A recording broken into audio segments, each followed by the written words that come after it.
Hello, my friend, and welcome to the Sales Podcast. I'm Wes Schaefer, the Sales Whisperer, your host. As always, you are in for a treat. We've got Trent Chapman on today. I've known Trent for many years through the Infusionsoft community. He's got a great story of how he got into something and was succeeding but didn't like it.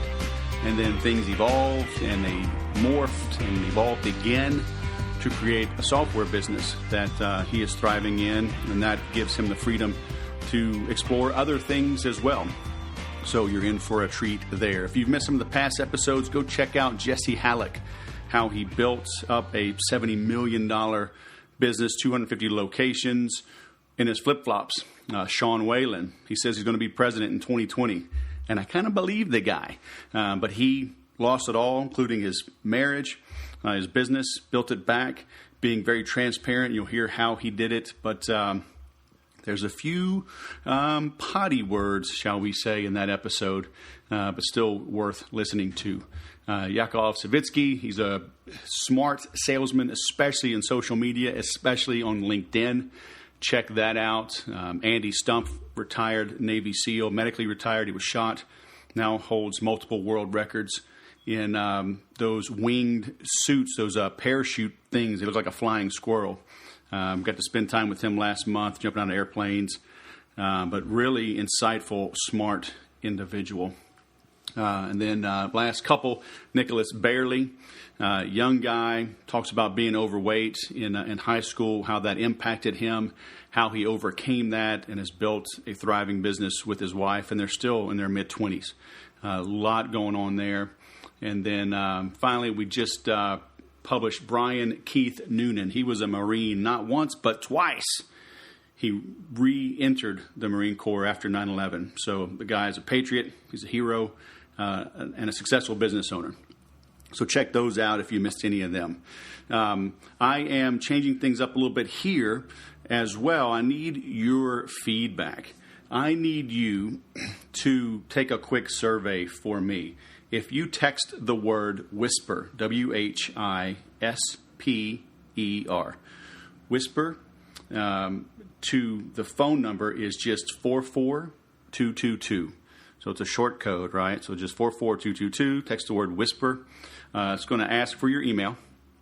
Then you're going to get a link. I'm going to give away some little goodies, some bonuses, some free content that I either don't offer anywhere else or you got to pay for. But there'll be a link in there with a short survey. I mean, and it's super short, okay? But I need some input from you to know what you're working on. And then I'd also like you to just let me know either through the survey in the open comment section or on my Facebook page, or you can email me. The email will be in there. What you are interested in, especially in and around me starting a private Facebook group just for podcast listeners. If there's enough interest, I'll start it up. It'll be free to join. It'll be a closed group, though. You'll have to, request admittance. And as long as you're a listener, reference an episode just to prove it, I'll bring you in. And from there, we can continue the dialogue, I think, in a little more relevant, free-flowing kind of manner.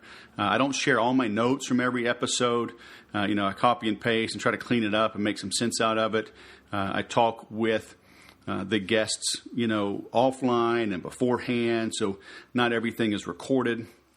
And then, of course, I just don't have time to get into all of the insights, all the takeaways that I get from these episodes. So if you'd like to continue the dialogue, and really, for me, begin one, right? Because the downside of a podcast is I don't know who you are unless you speak up, and very few people do.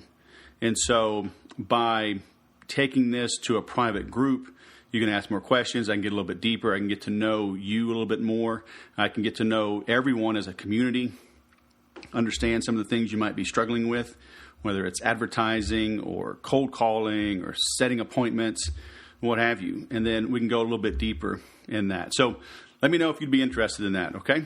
So text the word whisper to 44222 and then answer the questions, provide some additional commentary, hit me up on Facebook, and let me know how best to serve you. All right? So thanks for listening. Now let's bring on our guest, Trent Chapman, Fix Your Funnel Genius, all the way from Utah. Welcome to the Sales Podcast, man. How the heck are you? Doing pretty good. How you doing?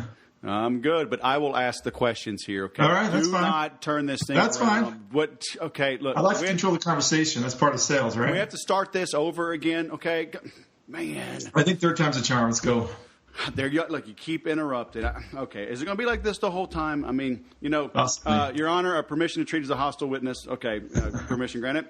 So, hey, man, good seeing you at Traffic and Conversion. You made it home with the family. Okay, Yep. I take it.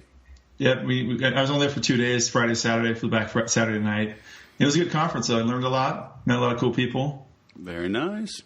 So for our listeners that may not know you or Fix Your Funnel, would you mind take a minute or two, give us a little thumbnail sketch about who you are, what you do, and we'll dive down the rabbit hole? Yeah, sure.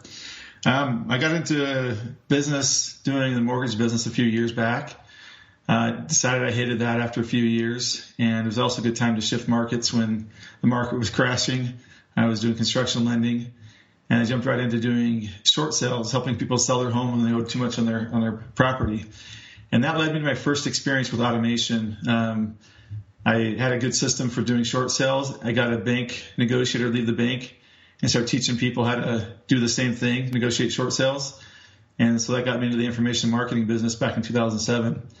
In that first year in business with just 4 or 5 employees, we did from 0 to 1.2 million in revenue that first 12 months. And thanks mostly to leveraging automation through Infusionsoft. And so over the years, that kind of got us into building in different tools that we needed that Infusionsoft didn't have. And so what we did is about 2010, we were offering text message integrations for Infusionsoft using short codes, 2009, 2010 time period. And we noticed a lot of people were having troubles with that because of the confusion of what I do with these 5 digits. Now, obviously, with the younger generation, it wasn't a problem, but the people that were my age and above, some of them didn't quite get it. And so we started playing with something different, and that kind of launched Fix Your Funnel. We always just created tools for ourselves for Infusionsoft, and then over time, other people asked us, hey, how are you guys doing that with Infusionsoft? And that kind of spawned what is now today Fix Your Funnel. We're just basically offering tools that help to make Infusionsoft more robust and accomplish more in its sales and marketing by adding on more mediums for communication besides just email. And so today we offer integrations that allow you to do direct mail. We can send gifts or cards, postcard letters to prospects and contacts. We can also do inbound, outbound text messaging and phone calls, as well as a lot of other cool things within that. And we'll get into strategy a little bit later on, but that's kind of the short background. My passion has always been in the sales business. In real estate, I was really heavily focused on my sales skills and positioning and making myself able to do better with less. And that kind of carried over into what we do now today. We focus a lot on strategy and how our tools are developed to solve a problem, not just offer software for someone to buy. So I don't know, you probably have talked to a lot of people in different capacities in software, and it seems like they're either a developer that just want to sell a cool tool, or they're coming with a solution to a problem they found in their own business. What we do at Fix Your Funnel is strictly solve the problems that we have in our own businesses or our partnerships that we work with or our customers that come to us with a problem. We look for solutions that make sense for leveraging the technology versus just trying to create something to sell. Right. So how'd you make that shift, though, from real estate? Like, when did you know it was the right time to give up the real estate business and do Fix Your Funnel, or did you even give that up? Kind of overlap. Excuse me. I went mountain biking this morning. My throat, I keep getting choked up when I hear you talk as well. When we shifted, it was kind of a transition. Like we started doing Fix Your Funnel while we were getting out of Short Sale Genius, which is our training company. And it was kind of a nice gradual migration from one to the other over a 2 to 3 year period, where the revenue from the one funded the other, because we obviously needed these tools built for our own business. And so since we'd already spent the money building the tool, offering it to other people was just sort of a side business. And when the short sale business kind of slowed down about 2012, it was a perfect transition for us just to focus more on Fix Your Funnel and then a couple other businesses that we either run or have partnerships in.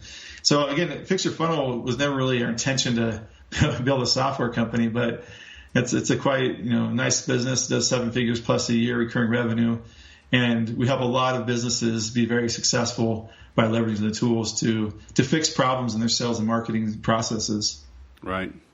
Do you ever worry about building tools for a platform you don't own? Right. I mean, you don't own Infusionsoft, and they can come out with their own feature or partner with a competitor. Yeah. How do you? I don't concern myself too much with that. I mean, it is always a risk when you're doing a SWOT analysis of your business. You have to take those things into consideration, but the risk isn't so great that the reward is not worth the effort we're putting into it, because we also have, like I mentioned before, other businesses and partnerships that kind of hedge us from if this business goes under, there's not really a concern for us to pay the bills and continue to grow in other industries. And so for us, we always look at the risk there and take it with a grain of salt, because there's always going to be competition. There's always going to be copycats. Even in the Infusionsoft community, we have a lot of copycats. The good part is a lot of them don't understand the problem that we're solving, and so they execute the tool wrong, and therefore when people move over to try and use them to solve the same problem, they realize, hey, this doesn't really solve the problem. We got to go back to Fix Your Funnel. So we've had that happen quite a bit with competitors that popped up in the marketplace within Infusionsoft, where they leave us and then come back because they realize, yeah, you guys understood the problem. That's why you guys created the tool. Whereas the people that copied you checked the box saying they had the functionality, but didn't quite master the implementation of it. But yeah, again, I've always had that in my back of my mind. What if Infusionsoft decides to come up with their own tool, which the next gen platform is supposed to have text message capabilities, but they're still behind as far as we're always innovating, adding new things. And so a lot of people that are on the flagship product, which is the current Infusionsoft platform, will stick with us no matter what, because Infusionsoft's missing the capability to date, from what I've seen so far, of a lot of the strategies that we teach. So it will be a good product, and I'm excited for them to actually advance Infusionsoft's tool on the next gen platform. But for the flagship users, those 20 to 30,000 they have right now, we're the best solution for them. So I'm not too concerned, but I understand that is a risk in any business you go into. Is I don't own the platform Infusionsoft, and they can replace me. But we do have another platform we created that's independent of Infusionsoft for people who use other CRMs and want to use webhooks to connect in leads they capture through our system and text messaging, or who want to post out and initiate a text message to go out at a certain point in time through our other platform. So yeah, we're on the same wavelength there with you. We understand that, and that's why we've kind of positioned and have other options we have that we're working on growing as well. Can you walk our listeners through your SWOT analysis? I mean, some probably don't know what that means. I know it may be kind of fundamental to you, but I think it might shed some light for our listeners who maybe have never done one. Yeah, if you go to any business planning online, they're going to talk about your SWOT analysis, and basically it's an acronym. And so when you're going through a SWOT analysis, you're kind of strategically thinking through, before I start a business, is this going to be something that's a good business? I'm going to look at my strengths. There's a S. The W is the weaknesses. The O is for opportunities, and T is for threats. So you mentioned a threat which we identified, which is we don't own Infusionsoft. They could replace us at any given time. But our strengths and the opportunity outweighed the weaknesses and the threats. And so that's why we decided to keep moving forward with the business. And we're also in a position where, and this is a good point to make, in any business, if you have enough value as a team, you may be acquired by a competitor that might even have the same exact functionality you have, simply because they want the asset of the team that you have put together.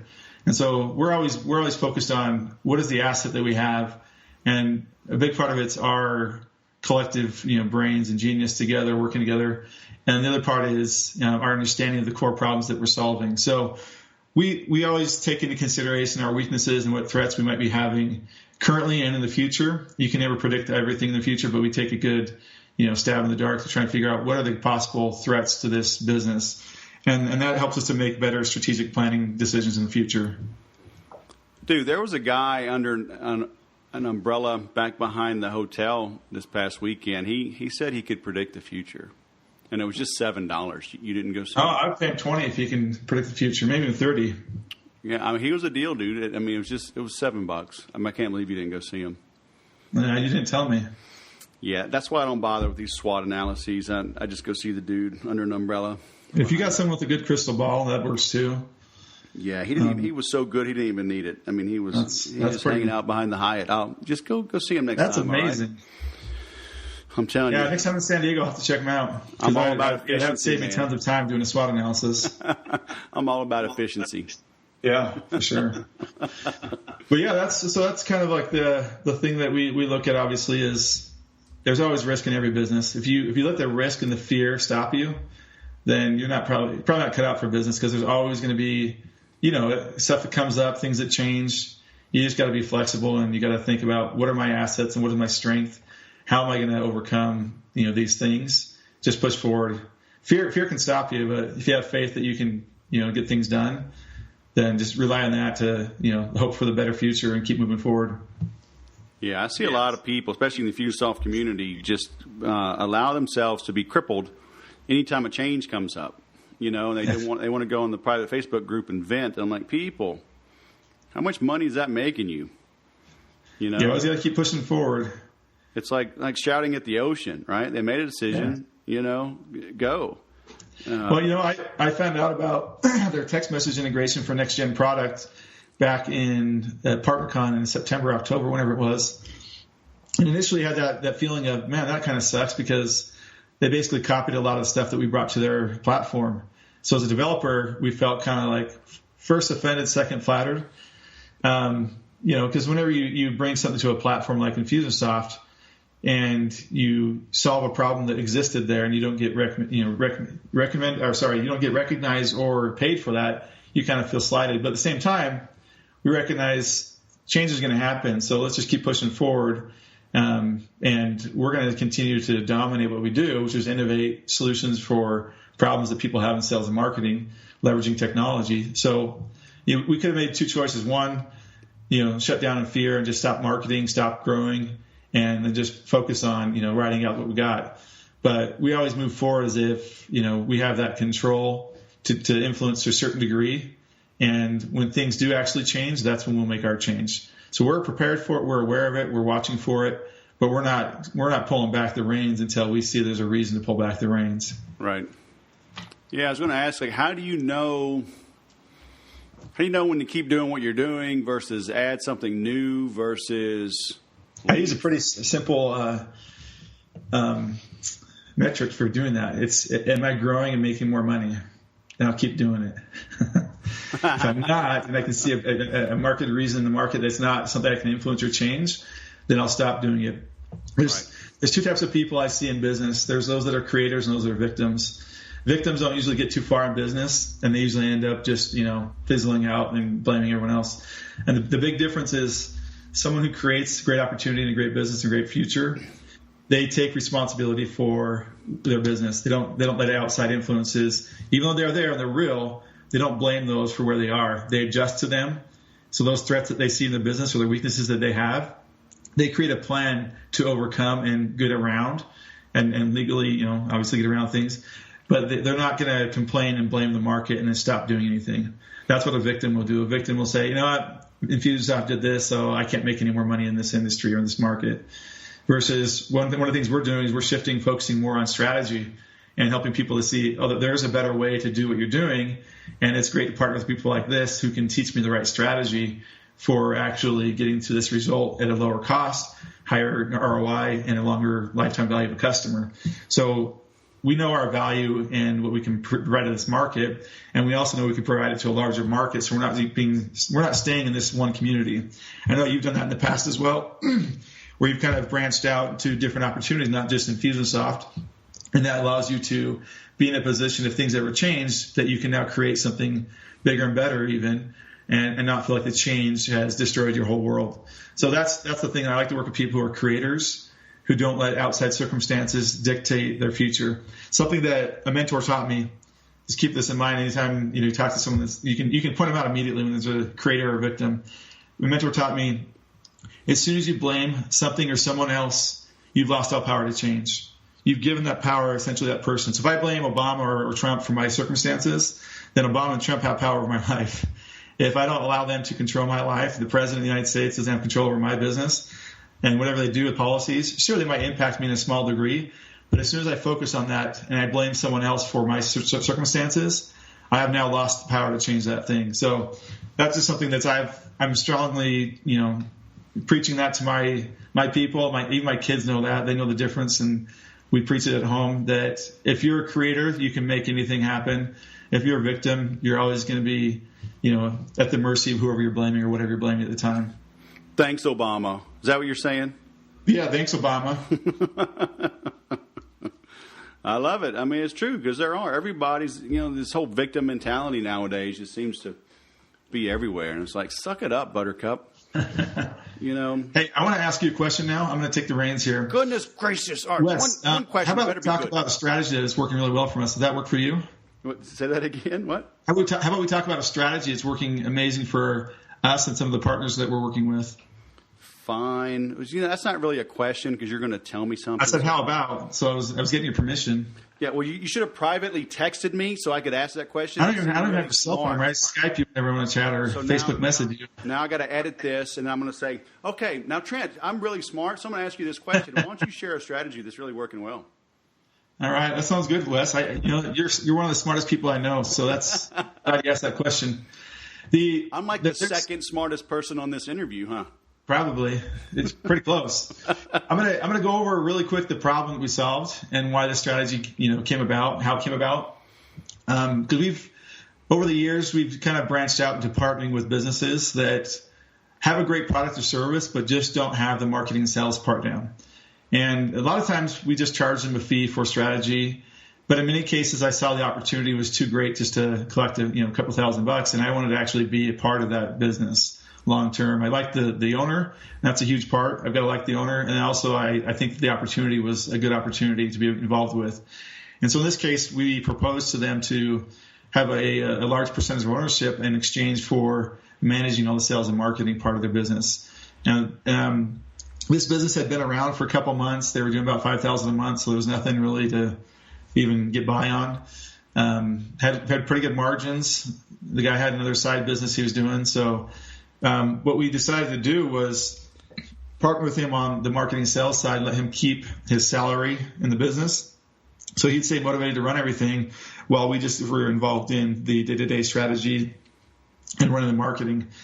So here's the thing we did. This business that sells a business opportunity, how to get started in your own business, doing a service that can be done in a local market. And the people that they had trained to that point were doing quite well. Most of them can go from not having any business experience, no experience in the industry, to making $4,000 to $7,000 a month within the first 30 to 60 days. And the cost of the investment for that kit and the training and all the stuff was between $1,700 and $3,000, depending on the options they chose. So we saw this, and since we had an experience in the past and a background in selling a information product in the same price range for real estate agents, we thought, hey, let's take a crack at doing the marketing and sales. So I'm going to share with you the funnel that we first launched, and then I'll go into the funnel that we actually have running today and explain the differences and what we found out over time that you can now leverage and use in your business without having to make the same mistakes. Now, this funnel I'm going to talk about, obviously, selling a high-ticket price item for a business startup. Not super high, obviously, but it's over $1,000. So I'm not going to be like sending them to a web page and asking for the order right away. There's some education and some motivation that has to happen. And so the strategy can work for other types of businesses, but I'm going to be focusing on those that have a one-on-one call, a sales call, to close the sale. So that's the assumption I'm going into with this. And anytime you want, Wes, you go ahead and stop me. You can interject, ask questions. I give you that permission, okay? Oh, man, you're very nice. You're welcome. We didn't say thank you there, but I'm just going to say you're welcome. So here's what we did. We started marketing on Facebook, and I'm using, back then, as a new option was lead ads. This is about a year ago. Lead ads been out for about 4 months. Now, for those who don't know what a Facebook lead ad is, I'll give it a quick sidebar here. On Facebook, when you use a marketing platform, they have an option to capture the lead without leaving Facebook platform. Yep. So when I click on learn more or get information or start now or get started, all those options that I have as the button would then, instead of leaving Facebook, go to my website, it would pop open a form within Facebook, and it would take that user's name, email, phone number, whatever I'm asking for, and pre-populate it into a form. So this obviously takes one of the hurdles out of the way. If I'm on a mobile phone, I'm doing something and I get an opt-in form, I may be like, I don't want to take the time to fill this out, and then I bounce. But with lead ads, it's already pre-filled, so all I have to do is tap on submit. With what we were doing, though, since we were going to include text messaging, we asked a simple question as well as asking for name, email, and phone number. And that question was, can we text you information immediately? Now, the reason we do this is that we have a yes-no drop-down option, and we're getting permission from them, explicit permission to send them a text message. And this is important for business-to-consumer, business-to-business marketing. You want to make sure that whoever you're communicating with and sending a text message to is okay with receiving a text message from you.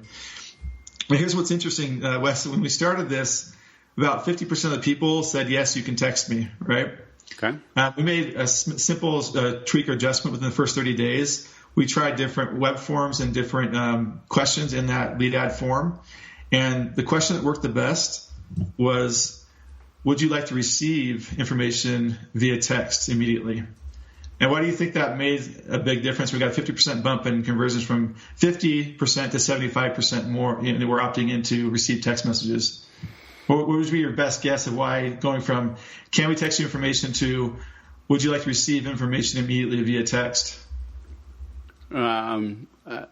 I like the way you phrase it. Would you like versus can we? Can we? We always want to be smart, Alex, right? Can I go to the bathroom? I don't know. Can you? Versus may I? Or so. What was I don't know the exact reason. My guess is this, though. You hit the nail though. It's basically we're asking, would you like to receive something of value that you requested already? Yep. Right. They're asking to get more information about this business, and we're asking, would you like to receive information immediately via text? So would you like to receive it and immediately? Whereas before we're saying, can we text this to you immediately? And that one, can we text you, is kind of like almost like I'm just asking for permission to text you. Whereas the other, we're focusing on the benefit of, would you like to receive this, something that you asked for, and immediately, and oh, by the way, it's by text message. Mm-hmm. And that way our opt-ins went up by 50% just by rephrasing that one question. Yep. Everything else is exactly the same on the web form, the targeting of the audience on Facebook, the ad itself had the same wording.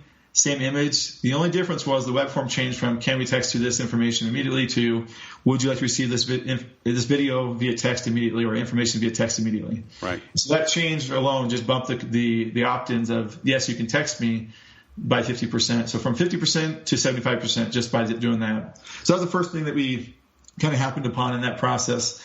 And now we were generating leads at this time about $1.70, $1.80 per lead, putting them into a texting funnel right away. Those that said yes to text. They said no, they'd get the email only funnel. They said yes, they'd get the text and the email funnel together. And we had a series of, at the time about 10, now we have about 13 videos and going out by text and by email over the course of about a 9-day period. We identified that at about 2 months, most people made a buying decision. But for those that didn't, we gave an extra month for the slower people so they could get to the end. And the last question we sent them at the 90 days was, hey, I guess you may not be interested in this business. If there's an opportunity to get in with a lower down payment, would you be interested? We're basically doing like the down sale. Hey, throw me a bone here. Let me know if you're still interested. We can get you set up for a lower price. Yep. And then we had a payment program we could offer them. So anyway, the whole funnel there was just focused on educating and motivating them through video to make a buying decision. And so our funnel really focused on an automated webinar we pushed them into that went on every night at 7 p.m. Mountain Time. And if they didn't get on the next morning, they'd get a replay text sent to them the next morning at 9 a.m. saying, hey, notice that you didn't get on the webinar. Here's the replay link. And what we found is that did pretty well. We had about one out of every $180 spent to $200 spent, we get a conversion. So about one out of every 100 leads would convert to buying a $1,700 to $3,000 package. Okay. So for us, that equated to about $180 to $200 per conversion. And so obviously that's a pretty good number to make a $1,700 sale. Our only other cost was there's a fixed cost of the equipment we'd mail out to them, about $200 to $250, and then the cost of the salesperson we pay commission to. Now, this worked great. We ran it this way for months. And then we kind of discovered, you know what? We're not really looking at people in the stages like we should. Infusionsoft's taught this for years, the customer life cycle, right? How there are different stages as they progress. And so we decided to look at the business as, let's put them in buckets. So bucket 1 is someone that's opted in but hasn't yet watched the webinar. Bucket 2 is they watched the webinar, but at the end of the webinar, we have a call to action. We tell them to text a keyword, the word success, to show that they're interested in getting started. Yep. If they haven't done that, they watch the webinar, and then put them in this bucket, and then we'll start following up with them with this message. And then bucket 3 would be, okay, if they watch the webinar, they text the success, but they didn't schedule their appointment, then they go in the next bucket, which would focus on pushing them to schedule an appointment. So as you can see, what we started to do was now niche down to this bucket. The only goal and objective of a new lead is to push them to watch the webinar. And once they watch the webinar, only goal and objective is get them to text the word success or schedule an appointment. If they text the word success but didn't follow the link to schedule an appointment, the only goal and objective in that bucket is to get them to schedule an appointment, and so on and so forth. And so that's how we restructured the campaigns. And now that made it to where our conversion went up even more, the same ad spend, simply because we were focusing on the current objective. Whereas before we just had, several messages going out via text and email, and over that time period they'd watch some videos and get some education, and they'd ask questions. Now here's the beauty of this, Wes. When we were sending out these text messages automatically through the system at key points on the progress of their going through the funnel, we'd also ask questions. And one of the key points of the text messaging software we have is the ability to not only do outbound automated, but also to respond to a live response. Right. So if I sent you a message, Wes, and asked you a question, and you responded to the question, obviously I want to engage in conversation with you. And so now with the way the system works, someone responds, it goes into a live messenger queue, and I can go in there, claim the conversation, assign it to someone else on the team, and now I can engage in a conversation that leads to a sales call. And so this lowers the barrier for people who are afraid to pick up the phone and call. Now they can start asking questions via text message. And it's a medium that they're very comfortable with. They can text back and forth, no problem. There's no concerns there. And this allowed us to now do even better at selling and converting, because we're having two-way conversations that lead to an appointment or a sales call for those that were on the fence, didn't want to schedule an appointment yet, but had some questions. If we answer that question, then they would schedule an appointment. So this whole process is now dialed in pretty well. And the last biggest change that we made, and this had a huge impact on our conversions, we were having about 5 to 6 appointments a day before this, at most 5 to 6, usually it's 4 to 5. And with the same ad spend, by making this one change, we're up to about 8 to 9 appointments a day. And the one change that we made was, instead of making them go to a live replay or automated replay of a webinar at 7 p.m., we made it so that we're pushing people directly to a video. So we're not calling it a webinar. We say, hey, watch this video, learn more, and get started immediately. And so now, instead of making them wait until later on to go to a simulated live webinar or a live webinar itself going on, we now just push it to them directly, saying, hey, you wanted this information? Here it is right now. Consume the content, go through the funnel, and flow through this. We still have the stages where we push them through the next objective, but now we're not forcing them to wait to a certain point in time. And that alone nearly doubled our appointment scheduled, simply by making it going from an automated webinar at a certain time and forcing them to come back to just giving them what they wanted right away and letting them consume that 45-minute or 1-hour video whenever they had the time and as soon as possible. So we've seen an actual conversion increase simply by changing it from automated or simulated live to a watch the video right now. Right. And then that's been a huge shift. And we just did that in January of this year. Now we're to the point where the sales rep, if I showed his calendar, most sales reps would be jealous of him. We now need to get a second and hopefully a third person shortly thereafter, because this one sales rep is doing about 14 appointments a day, 20-minute calls. And usually within 10 to 15 minutes, he's able to get a buying decision and get them to move on, because they've already watched the video, they've been educated and motivated, and now it's just down to the price and then finding out if they have any other questions or how we can help them to get started. And so the salesperson now is making a hefty 6-figure a year income making these sales, and we are now at the point with Facebook where I can scale this to go from spending $200 a day to $600 a day and have 3 people busy with the same conversions, the same funnel, same flow.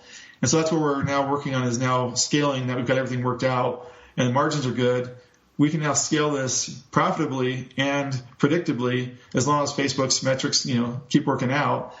And that's a business where I really enjoy being involved in, because I know that it doesn't take a lot more of my time now to manage that growth. It's more of just focusing on, all right, are our metrics good? Our conversion numbers still the same? Are there any things I need to look at here? And as long as that's working well, I can continue to scale my ad spend. And by the way, our audience size for this business is 44 million people on Facebook in the U.S.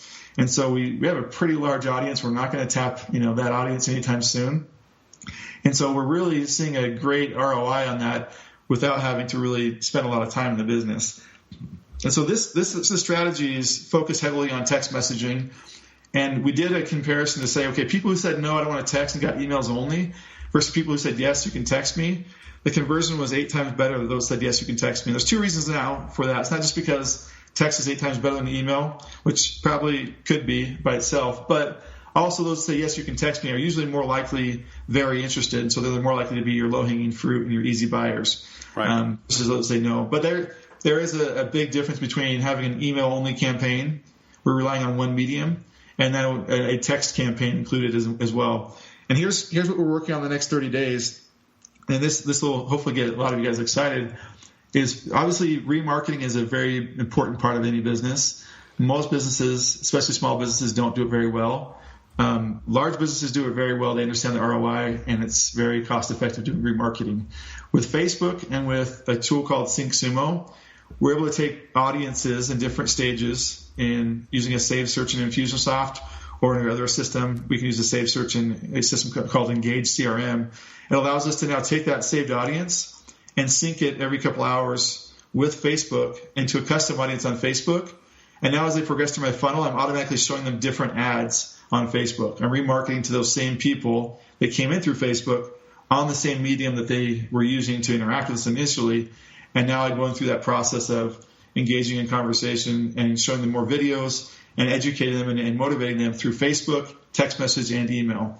So instead of just relying on one medium, which a lot of people do, they rely just on email, we now have 3 mediums that we'll be relying on in order to get our message out to educate and motivate these leads to become buyers. And so there's a lot of cool things you can do with the Facebook ad platform, with Infusionsoft and Fix Your Funnel. That's a strategy I just laid out there that's working phenomenally for us right now, to the point where I'd like to scale it to 5 to 6 employees doing the sales. But we got to take it one step at a time and kind of get to that point. But that's a strategy that you can use and leverage. I'll have to send you a link to this. We have a video that goes over how to set that up in Infusionsoft. Okay. Also, I'll send you a link to that. So people are interested in this strategy and want to actually use it, you can have that video linked or embedded on your podcast page if that's possible, or just linked on there somewhere. So, you call a midget psychic that escapes from prison? What's that? A small medium at large. That's pretty good. Sorry for my monotone voice. When I get into speaking business, I do go kind of like flat out business. So, all right, this webinar that you've recorded, is it the old school, the typical, with the whole avalanche close at the end? What would you pay for this? $947 million? No, it's a pretty not weak even close. Webinar. I will be honest, it's a pretty weak webinar. The close is strictly focused on, the opportunity is what we focus on mostly. Talking about here's what we can make per day, doing this much business. By the way, insurance companies pay for it, so you don't have to really worry about charging people. When people find out it's a free service to them, it's a pretty easy sale. So we talk about the sales process, how easy it is, talk about getting locations set up, how low cost it is, how it's really a simple business to start. And then we talk about here's some other businesses you can look into that obviously would provide you a similar type of income but have a much higher cost to start up, plus a much higher ongoing cost of business, so your margins aren't as good. And this business is recession-proof because of the service that we provide.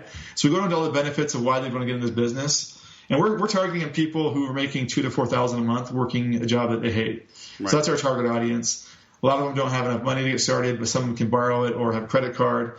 And I typically hate business opportunities. But if it wasn't for knowing firsthand and watching firsthand how people take this and actually turn it into $4,000 to $7,000 a month income, and they're working their own hours. A lot of them working 20 to 30 hours a week making that money. if I didn't see that firsthand, I would think it sounds too good to be true type of thing. But the whole webinar is just focused on educating on what this does, and then getting the appetite wet for having the freedom and the income of being your own boss, and how simple it is to get started. And we simply say, hey, if you're interested in learning more, we want to have a one-on-one conversation. We don't want to just say, hey, go buy this, because we want to make sure that we're a good fit and that you're a good fit. Right. If it's not a good fit, I don't want to have you pay for this, get started, and then find out you didn't make it, because we only want to work with people who can actually get this done. It's not, sit in your underwear at home, make money, but it requires work. But it's work that pays well, and it's not hard for you to learn and to do. Right. So learn more, text the word success to this number, and we'll schedule a one-on-one call with you. And when we get started, look forward to talking to you soon. So that's the close. It's not an online sale. It's not a, pressure or here's the price, but we're going to discount for you today.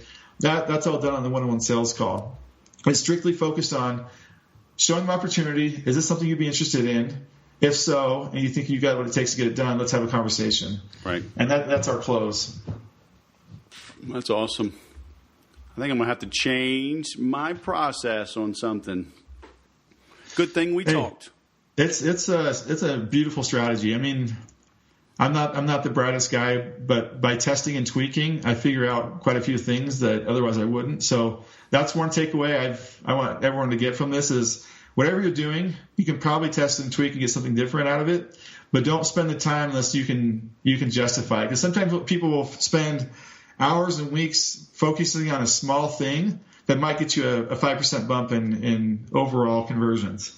But if I can focus on something that's going to give me a 25 to 50% bump in conversions, or even higher, 100 to 200% bump in conversions, you bet I'm going to focus on that. Sure. So it's making wise decisions of where I'm focusing and what I'm tweaking, refining, but really focusing on where do I see where my conversions should be much better than they are.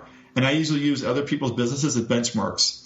So if I'm outperforming all across the board, but at the point of the webinar to an appointment, mine kind of sucks for other people who aren't giving the price, but also have the same call to action, then I'm going to want to refine that and tweak it until I get to the point where I'm getting a similar conversion or better. Right. But I'm not going to waste time on little things that get me small bumps in conversions when I have bigger opportunities in the same funnel. So word of the wise, always be tweaking and testing what you can, but don't get too caught up on the little things that aren't going to make a big difference. Right. Amen. All right, my brother. Well, that was awesome. Where should we send people to learn more about you and what you're working on, and how do you want them to track you down? Well, there's two things. One, you can go to our website, fixyourfunnel.com, FIXYOUR, and then funnel, FUNNEL.com. You can also, for those people who are serious about business and like, hey, you know what? I love that strategy, Trent. I want to talk to you more about it. We usually have a $1,000 strategy call. It's a 2-call session, 1 hour each. But we've started doing them a strategy session for free. It's a 30-minute strategy session. If you text the word strategy to 760-621-8199, then I'd be willing to just get on a call one-on-one with you. And that would be a strategy session with me or my brother Ryan. You know Ryan, and he's smarter than I am.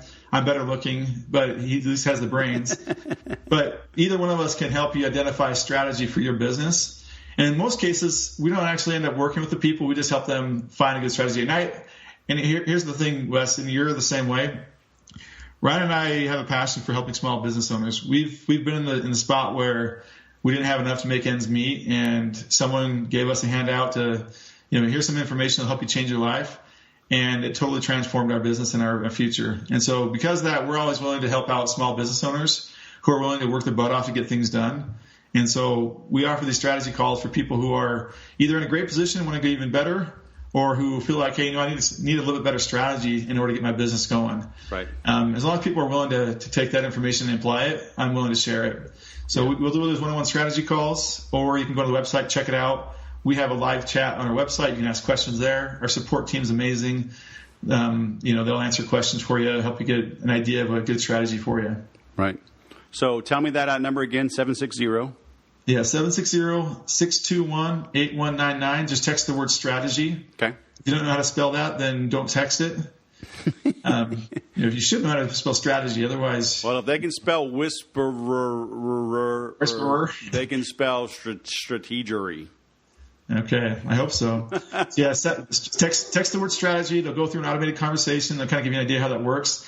The other option is if you're not interested in necessarily getting a strategy call, but you want a demo of what our software does, this is an automated demo.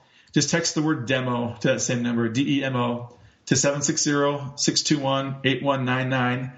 It'll show you the MMS capabilities. That's multimedia through text message, as well as the traditional text messaging, some videos and images that come through, and it talks about our strategy. And it'll show you a few things that we can do with Fix Your Funnel that most people who think they know what Fix Your Funnel is aren't aware that we do. So that'd be good for anybody that's aware of us or not. Just text the word demo to 760-621-8199. You'll go through an automated conversation. It'll teach you what we do, how it works. It's pretty cool stuff. Right. Yeah, a lot of times people don't even know the questions to ask. Yeah, exactly. Right? They're like, oh, I don't know what you don't know. Didn't think I could automate that, right? And so just seeing what is possible is going to change how you look at things. And so I'd encourage everybody to do that. And we're going to link to that as well in the show notes. So if you're driving or jogging and you don't have it, just visit that, and I'll give you the link at the end. Or stop what you're doing right now, pull over, and text me. Stop what you are doing. Or, you could just use your voice to text and just read it to them, right? That's what I'm saying. Yeah, that works too. Yeah, I enjoyed this. You're fun to talk to. You're not like Ryan said. Yeah, you can't believe everything he says. I mean, dude, do you really trust your brother? You cannot trust a sibling, okay? Come on. 60% of the time I do. Well, 82.3% of statistics are made up on the spot. I'm just saying. Actually, they did a study. It's 14%. Oh, my gosh. Hey, who's hosting this thing? Do I have to edit the whole thing now? Gosh. You might have to. Oh, man. All right. Very nice. Trent Chapman, all the way from Utah, coming on from fixyourfunnel.com. Thanks for sharing your words of wisdom, man. It's been great. Hey, thanks for having me. Appreciate it. All right, dude. Have a great day. You too. What a cool story, huh? I've known Trent for many years, all the Chapman brothers, good guys, people you need to follow, stay in tune and in touch with what they're working on. They shoot straight, and so you can never have too many good straight shooters around you. Right. Hey, like I said in the beginning, please do me a favor. I need your feedback. You're going to hear me mention this over the next few episodes, but text the word WHISPER to 44222. I'm going to be giving away some goodies to everybody that does. And but I need your feedback. There's a survey. There'll be a link in there on the email that you get. Please fill it out. Please put in some additional comments, some feedback. Hit me up on Facebook. Let me know what you think about starting a private group for free, but a private group on Facebook to extend the conversation. And let me know how I can help you make more sales. All right? So please do that. Leave a 5-star review, share this, and as always, remember to sell different.